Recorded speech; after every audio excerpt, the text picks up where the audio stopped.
Ben düşünürəm ki, bəlkə sən heç məni tanımadın. Sadəcə yanımda olmaq xoşuna gəldi.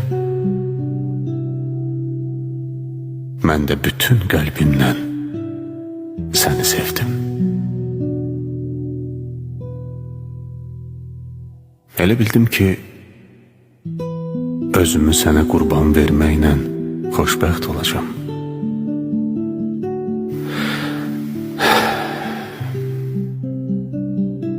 Amma sən getdin. Mən həmin gün çox üzüldüm. Çünki sənə o qədər inanmışdım ki,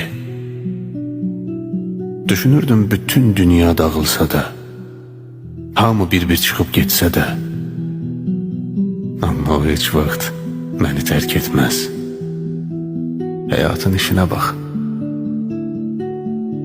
Elə hamıdan birinci sən çıxıb getdin.